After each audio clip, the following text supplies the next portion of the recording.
राजस्थान में लोकसभा चुनाव की रणभेरी बज चुकी है, जिसको लेकर कांग्रेस और बीजेपी दोनों ही पार्टियों के कार्यकर्ता मतदाताओं के बीच नजर आ रहे हैं। वहीं अलवर कांग्रेस के लोकसभा प्रभारी धर्मेंद्र राठौड़ से खास बातचीत की हमारे संवाददाता मलखान मीना ने।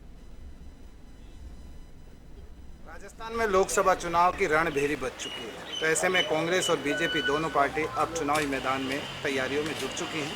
तो आज हमारे साथ में अलवर के लोकसभा प्रभारी कांग्रेस के धर्मेंद्र राठौड़ जी हैं, उनसे बातचीत करते हैं कि अलवर को लेकर क्या कुछ कहते हैं।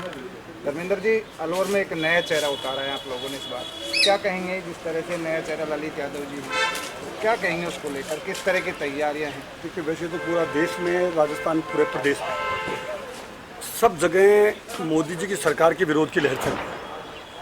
जिस ढंग की गुंडागर्दी मोदी जी सरकार कर रही है, इलेक्ट्रोल बॉन्ड का घोटाला हुआ है, मुख्यमंत्रियों को जेल में भेजा जा रहा है, ये तानाशाही की हदें पार हो।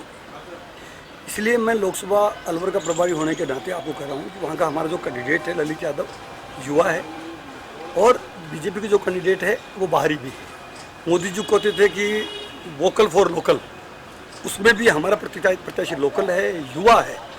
और मोदी जी की जो सरकार की कोई भी एक ऐसी योजना नहीं है अलवर में, क्योंकि 10 साल से सांसद बीजेपी का है, कोई काम नहीं हुआ। और वहाँ ये कंपटीशन हो गया है अलवर लोकसभा में, 8 में से 5 तो हम जीते हुए ही हैं। अब ये कंपटीशन हो रहा है कि राजगढ़ से ज़्यादा लीड ले, बहरोड से ले, मुंडावर से ले, तिजारा से ले, रामगढ़ से ले, तो पूरी पार्टी एकजुट है। भंवर जितेंद्र सिंह जी वहाँ से सांसद रहे, उन्होंने बहुत ज़बरदस्त काम किए। अब वो अलवर की जनता को याद आ रहा है। लेकिन हमारे मुख्यमंत्री अशोक गहलोत जी थे राजस्थान में, उन्होंने ज़बरदस्त काम किए, ज़बरदस्त जनहित की योजनाएं थी। मेडिकल की योजनाओं का तो पूरे विश्व में नंबर 1 है।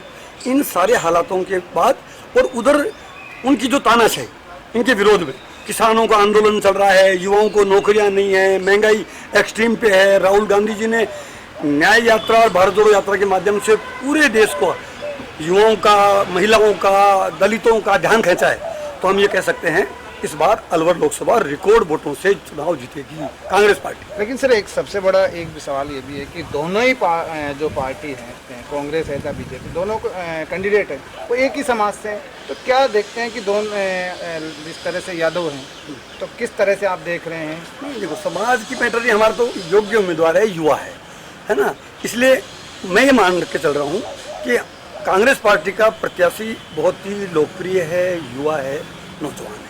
और हमारी सरकार की नीतियाँ, अशोक गहलोत जी की, राहुल गांधी जी की यात्राएं और मोदी जी की तानाशाही, इन सबको मिला के हम ये मानते हैं कि अलवर से लोकसभा सीट जीते। इसके प्रधानमंत्री नरेंद्र मोदी पर सीधा निशाना साधा कि जो महंगाई, बेरोजगारी, उसको देखते हुए अलवर से हम लोकसभा का चुनाव जीतेंगे।